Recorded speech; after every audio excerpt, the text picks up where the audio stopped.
Yes, yes. Yes, Okay. um, good afternoon, everyone.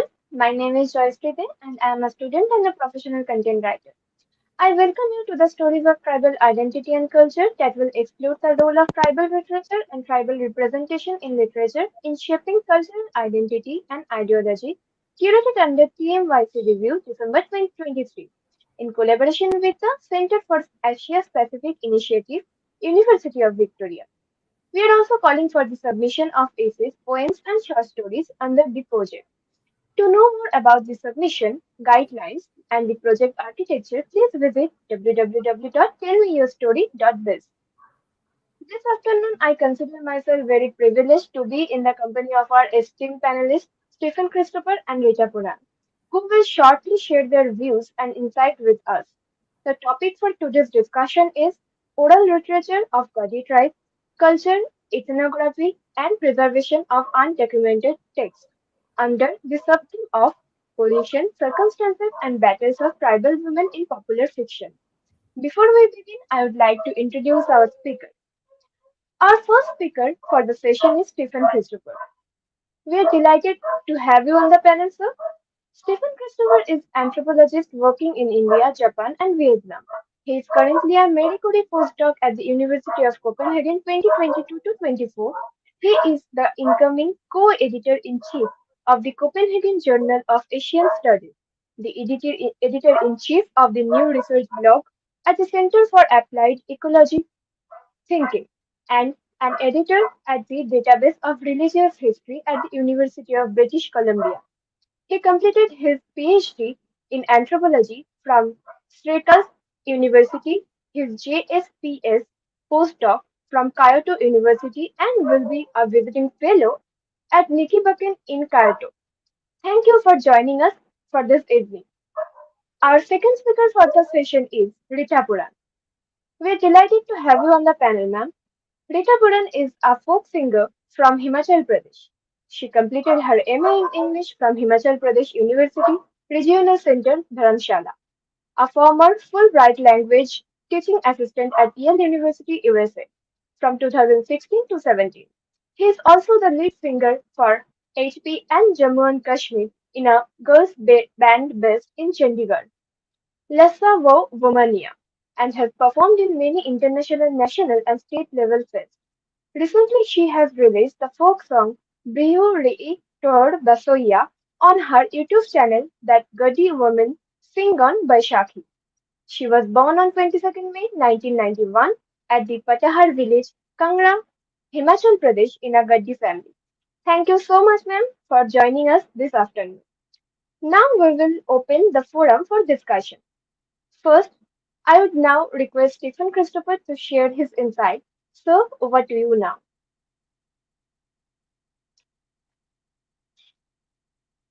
Sir, your mic is mute. Yeah, thanks so much, Joyashri. I'm going to share my screen, and I have a few simple slides. Yeah. Okay. Joyashri, can you see my slides? Yes, I can see. Okay, thanks.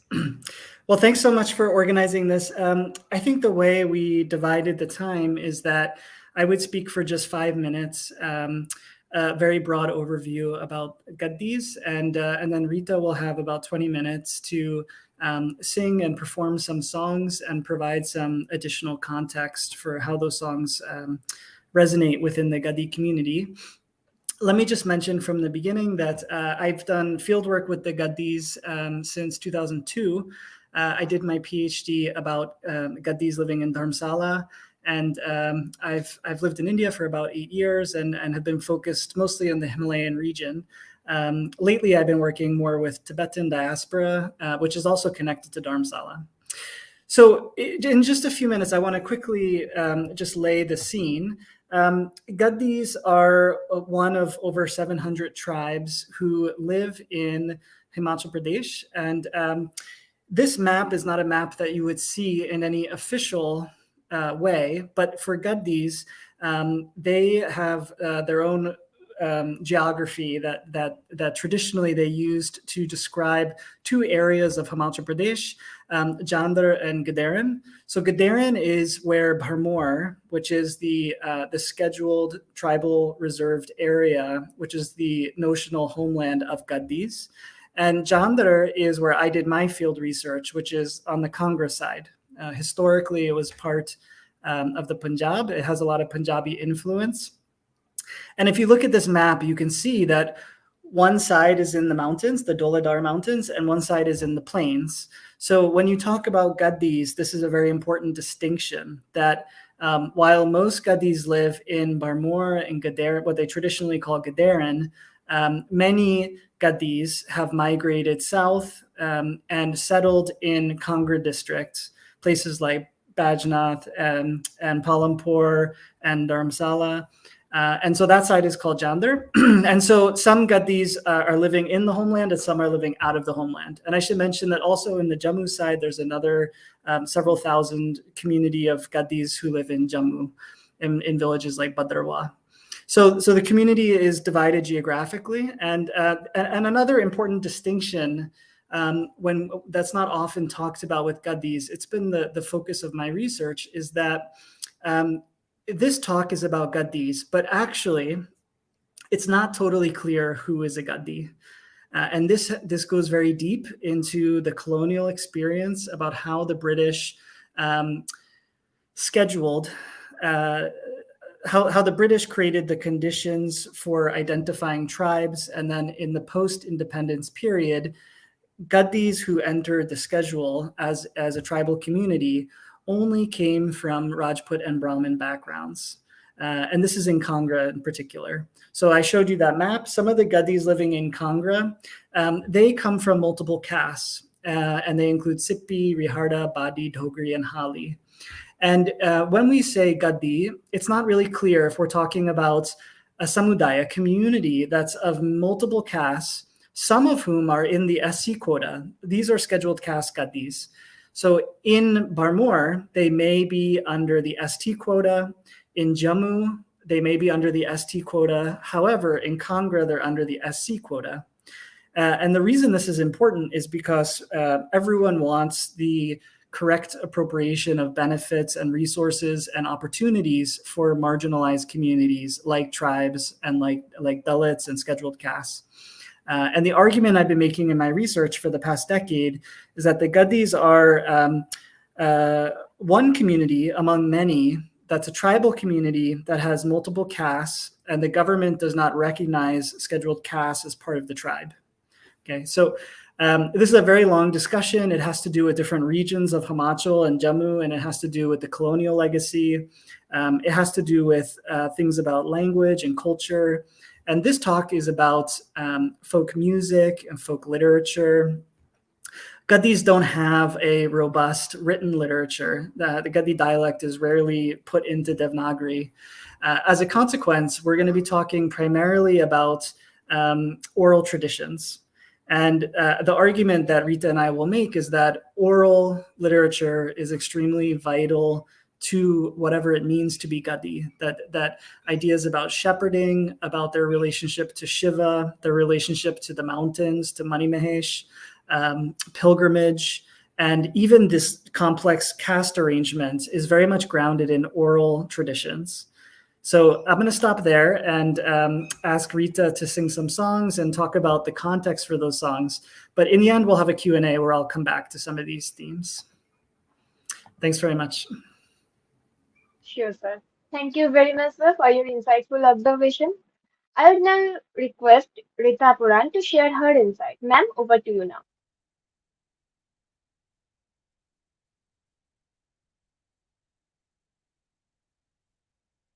Ma'am, you're not audible.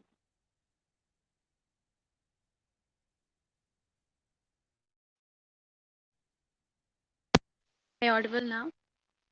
Yes, you're audible. Yeah. Okay. Okay. Apologize. I guess there is some problem with my headphones.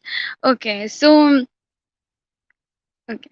So I will sing the songs and I will give this few narratives about it, and just leave it to you to understand the tribal or oral literature through it. So first song I'm going to sing is about um, women uh, who's asking her husband like, why you're not talking to me? I really wanted to talk to you. And uh, so first song is like that. दुख वो सुख लावो मेरे आरामा ते मिंजो तेरी गलड़ी राचा दुख वो सुख लावो मेरे आरामा ते मिंजो तेरी गलड़ी राचा तो वो कजोर उठो मेरे आरामा ते छड़ा तेरा कुछ ना गो तो वो कजोर उठो मेरे आरामा ते छड़ा तेरा कुछ ना गो तती तती कणे कारी पोली ते ऊपर हरण सकार तती तती कणे कारी पोली ते ऊपर हरण सकार अते चिटड़े दंदोड़ो नेरी दाड़ी ते मिंजो तेरे हंसनी राजा. So in this song, the wife is she's longing to her husband. He's being indifferent, and she's like, or maybe he's angry with her, and she is deeply feeling sad about it. She's like, I love the way you look, I love the way you smile. Why you're not talking? This life is very short, so please talk to me. And in the end she says that we will all die, so please just talk to me. The next song I'm going to sing is about also as I'm a woman, so I'm going to few songs on the perspective of women only, and I will also include the partner song as well. So this song is so husband is having another marriage or having a marital affair. This is not clear, but yes, he has another partner. So this song is like that.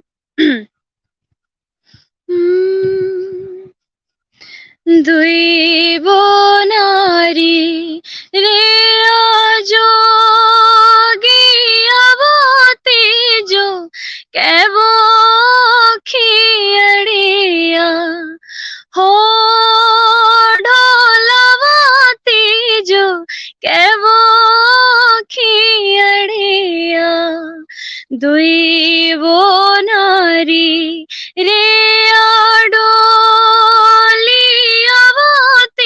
जो कैवो खियड़िया हो डोलवाती जो कैवो खियड़िया अकताप आंदी लूची polio वो दोई तोड़ कदी बड़िया हो डोलवा दोई तोड़ कदी बड़िया होड़ी होड़ी रे समझांद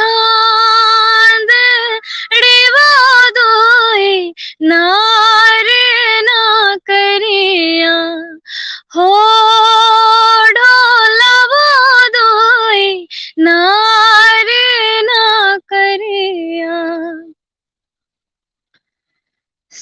in this song, I want to clear myself that he has been married to two women, so that's why the elder one, she's saying that you are the husband of two wives, and what is the there is no misery or nothing, no trouble in your life, so why you're um sad or something.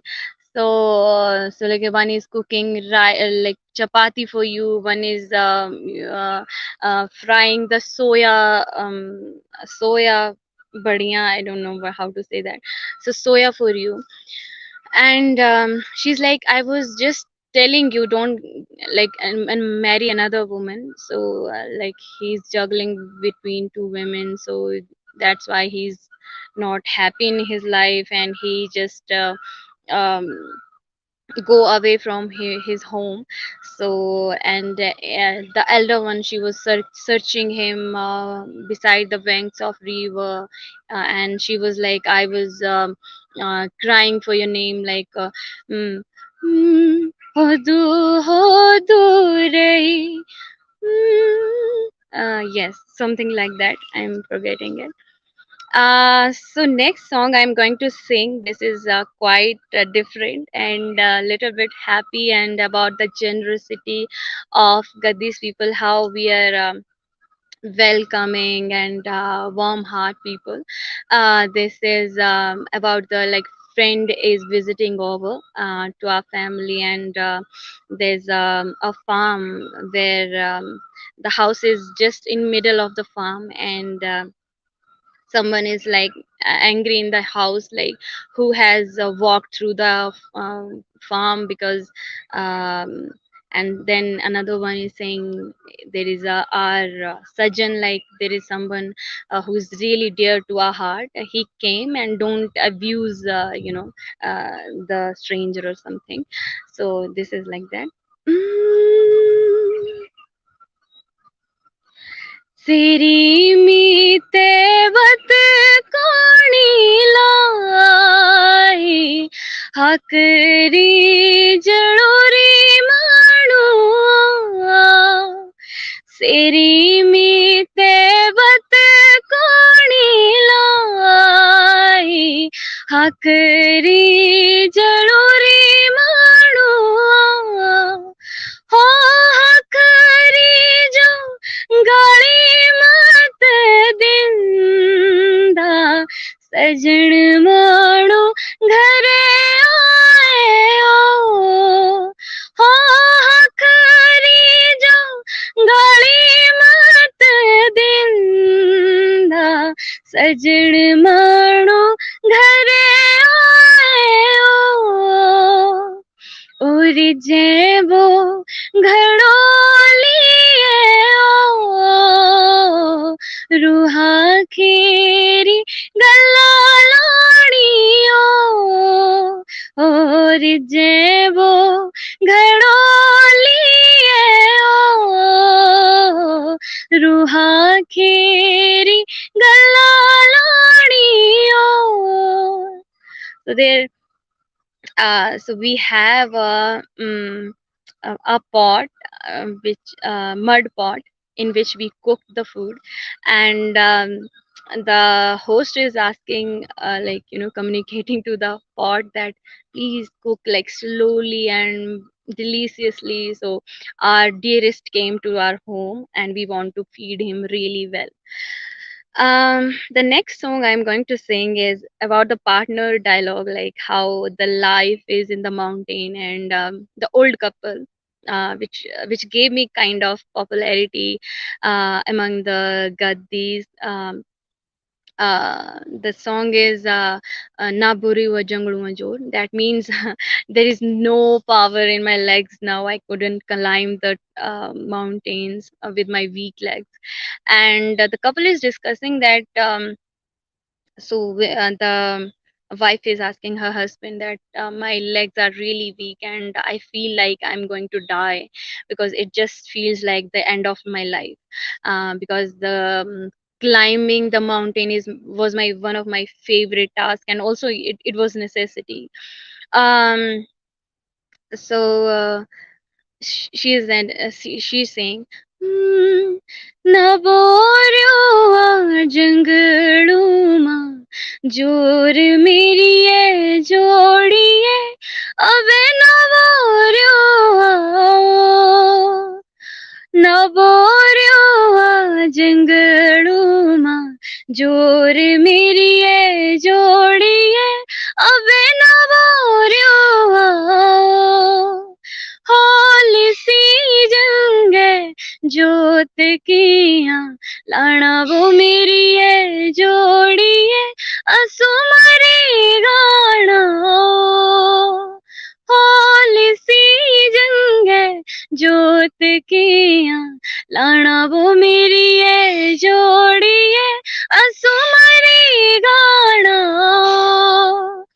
हो बाजी दंदे मास किया खाना वो मेरी है जोड़ी है असुमरी गाना हो असु चंदी वो खेरे दंदड़ूलो आने मेरी ये जोड़ी है असु खाई लेना हो असु पी बोलेनी सोफिया शराब मेरी ये जोड़ी है असु P बोलेनी so husband is consoling her and don't worry, we will drink the homemade wine and we will just live happily. And she was like, I the favorite thing was me my to do or eat was the non-veg or like the meat, and now I couldn't eat because I have not the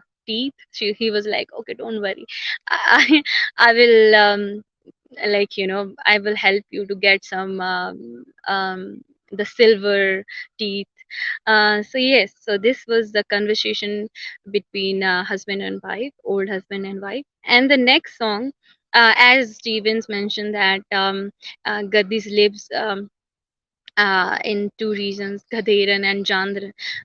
My family also migrated from Bharmor, Sanchui. We were living there. We have also some sort of property over there and extended family over there.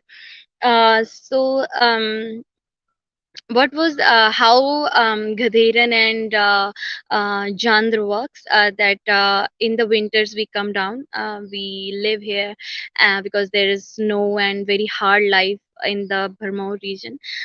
So we just come like yes, in the winters we live here, and in the summers because weather is good there, and also we can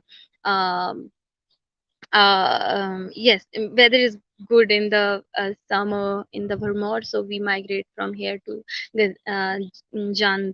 Gadheran. So so it's also like for us, Gadheran is something kind of like city life, or yeah, kind of city life at in the old days. Not now, not now. It's Vermont is also very very developed and so yes, so wife was asking to her husband like, you are going to Jandhar, so please bring some goodies for me and bring something like when I can feel like you love me or something. So she asking, you are going there, so what you will bring to me from the Jandhar? He was like, I will bring some hankies, beautiful hankies, some perfumes and the almonds and other things to you. The song is like that. Hmm. तू ते चलो ए जंदरा जो भोरा मिंजो के लैला हो तू ते चलो ए जंदरा जो भोरा मिंजो के लैला ओ सबनारी टीकी अतरारी सी रेशमी रुमाल ओ सबनारी टीकी अतरारी सी रेशमी रुमाल The next one is so marriage is very very great celebration, as Stephen mentions that in Kangra region we have the influence of Punjabi culture or the influence of Punjabi music as well. So as in Punjabi there are ghodis and other stuff, jamak, bhangra and everything. We have nachunog. In it is just a very close ceremony of women where they get crazy by drinking or by singing songs and by teasing each other, or so marriage is something very very precious for Gaddis. It's a very very big celebration. Every ceremony has the songs, like haldi. Every ceremony, if there are like fairy is happening or anything is happening, there are songs. I couldn't even imagine how many songs. So one of the gali, when either bride side or groom side, we tease each other. Like if groom came to bride side and we are going to roast. Yes, roast is a good word for it. We are going to roast um, the other side. So um, so this is like that. One of which I'm going to share with you. It's I just learned it from my mother just right now. Um, mm, so the girls from bride side are roasting the groom's friends. So it's like छोरू खाना लगे खाएगे बता बड़ी सारी ए वो छोरू होर मंग दे कड़ बोटिए कड़छी मारी um, ते ते कड़छी दा खून बगया मुकदमा हो गया भारी. I just missed the rhythm, but yes. Uh, "Hmm, छोरू खाना लगे ते खाएगे बता बड़ी सारी ए वो छोरू होर मंग दे बोटिए कड़छी मारी ते कड़छी दा खून हो गया मुकदमा हो गया भारी." So uh, it's about their eating, like they are eating so much that the the boti, like the one who is serving the food to them, he was so angry, like they are eating so much, so he just throw the spoon, and then it's like the murder of spoon happened and it was a big mukaddama happened. Yes. One is in Kangdi there's one. Mm, um, I'm missing that. Yes. So that's all, I guess. That's all the. So through this, um, yeah. I guess I'm done with the songs now. Thank you. Thank you very much for your insightful observation. The songs and the story behind the each song as well as like very soothing and fascinating. So thank you very much. So we'll now Thank move on to the next session, question answer session. So our first question for our panelist Stephen Christopher. Sir, could you elaborate on the significance of oral literature within the cultural context of the Gaddi tribe? How does it contribute to their identity and understanding of their heritage? Yep, great. I'm going to share my screen again.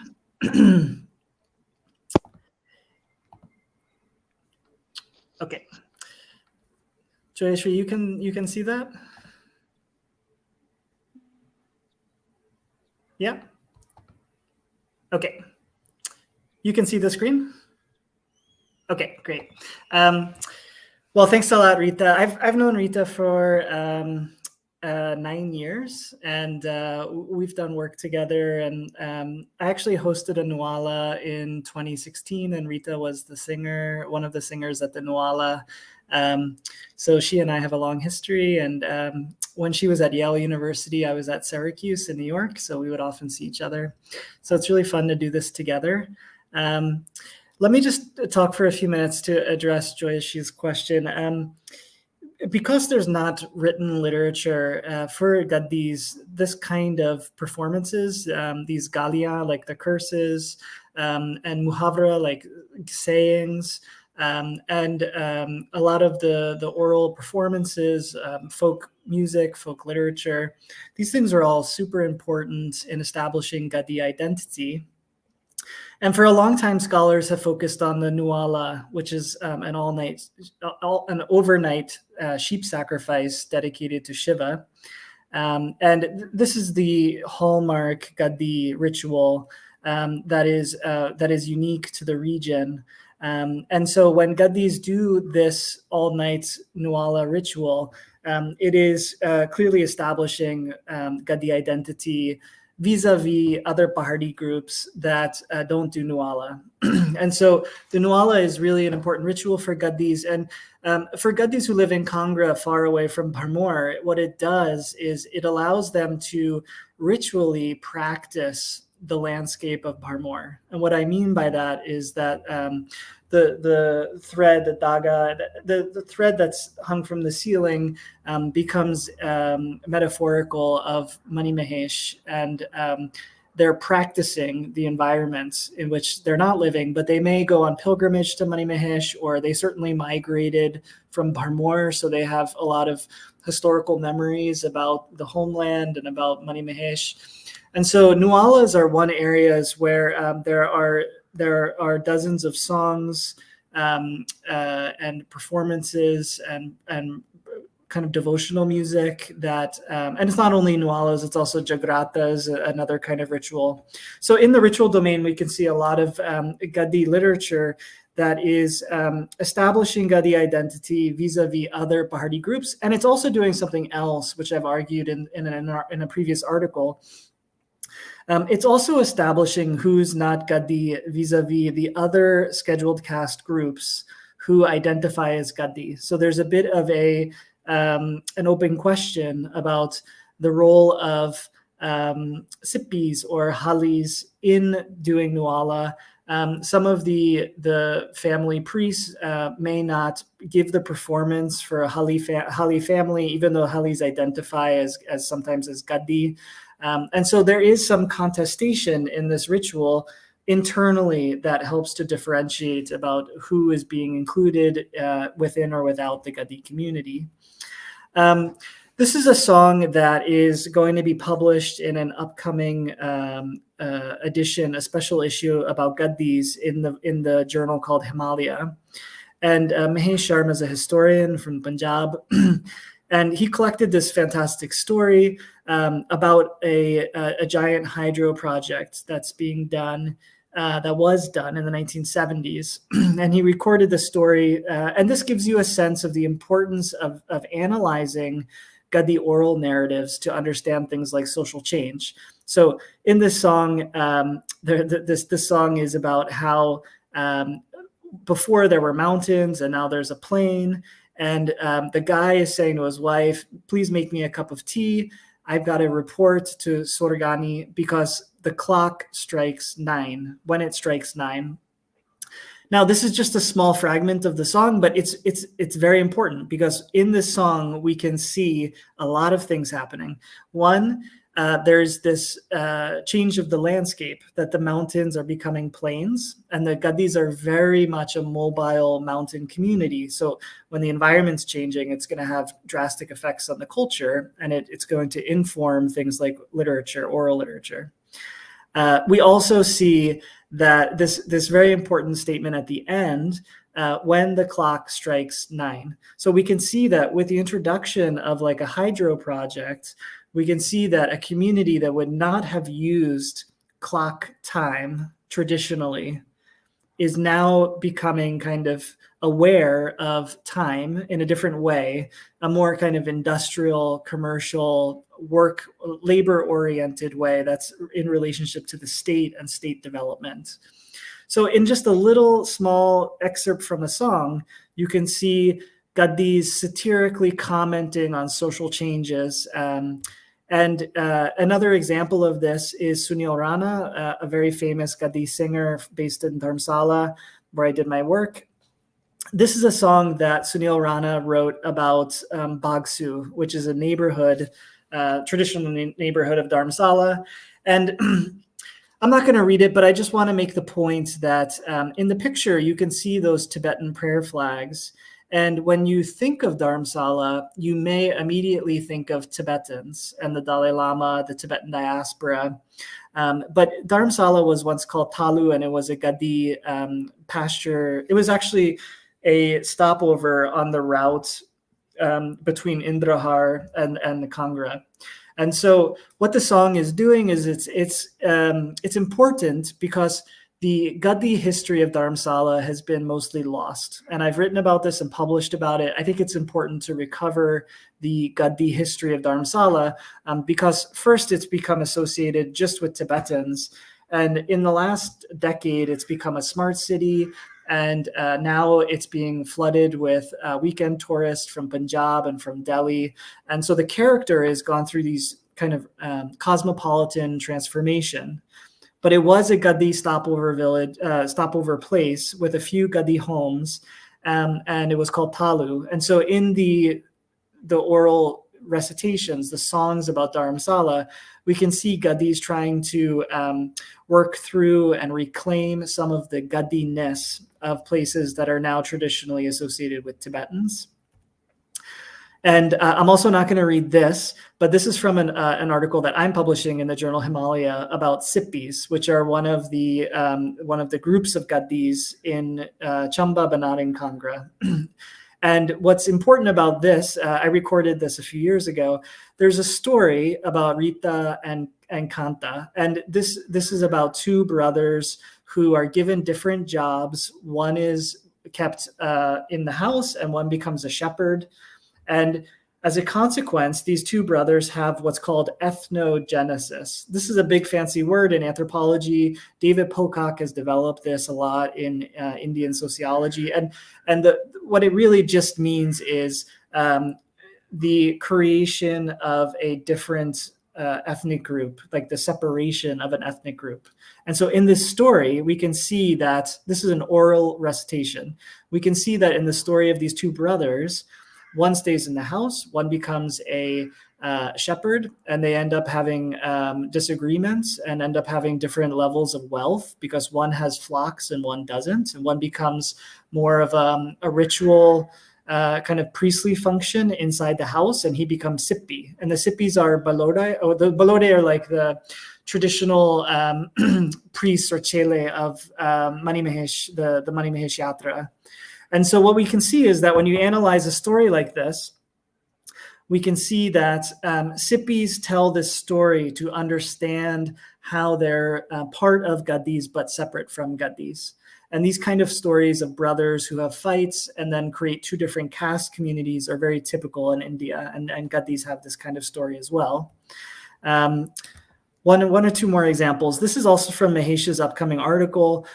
He analyzed partition, and during partition, there were some very violent events that happened in Himachal regarding Gaddis and Gujars and Muslims. And this story he recorded about a Gujar girl who is asking to become made a Hindu so that she can survive during partition. And there was a historical incident that's recorded also in the oral tradition. It's never been written down.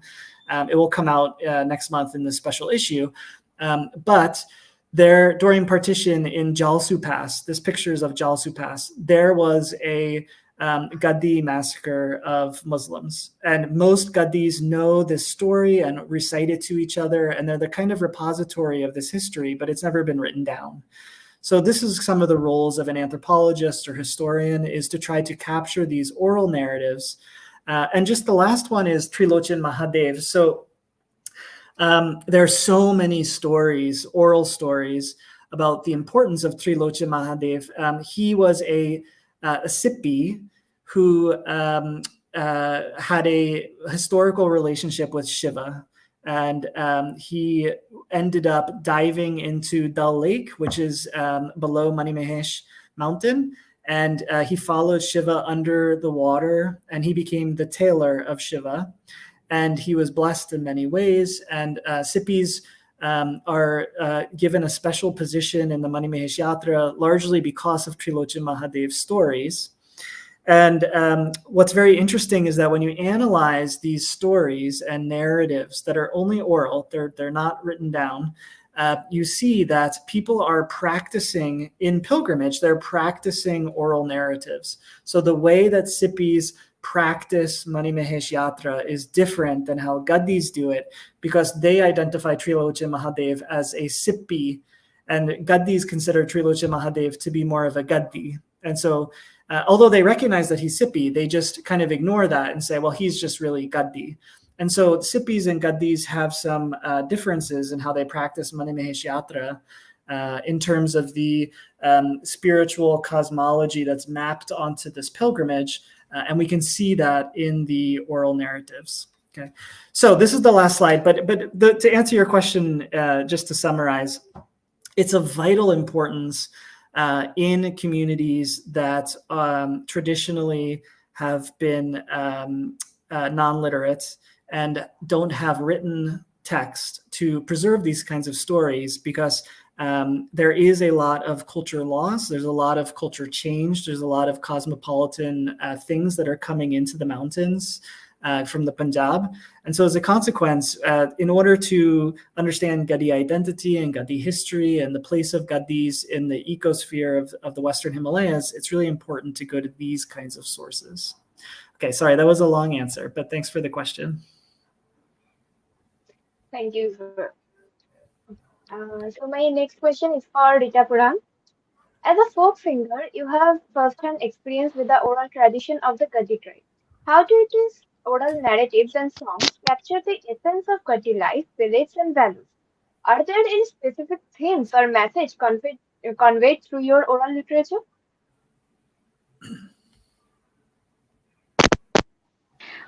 So as a folk singer, so first of all, I would like to tell that as a Gaddi, since the COVID, I've been staying at home for like for 3 years, and I'm just regulating from here as an folk artist.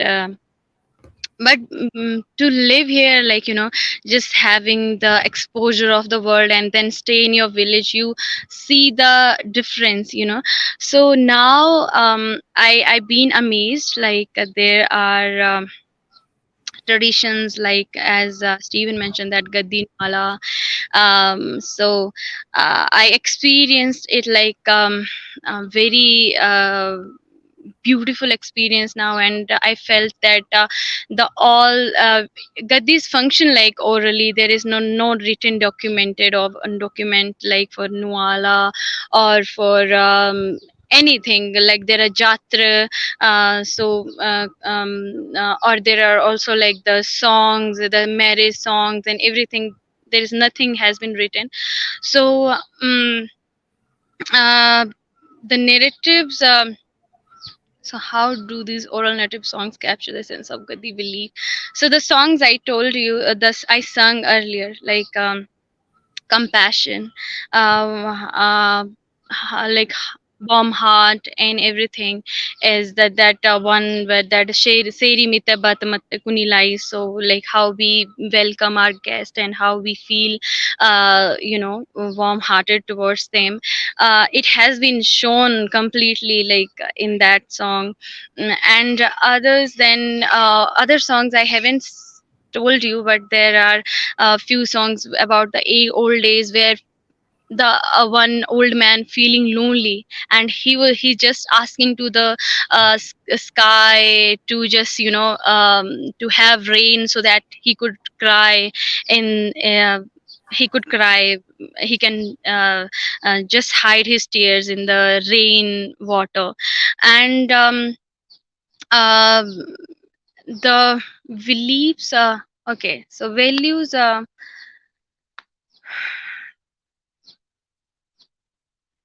Yes. So the very very psychological themes are there, like loneliness, and the old couple which was also sharing that they've been old and they are just going to die. Then psychological themes has been portrayed in these old oral songs, like in these songs.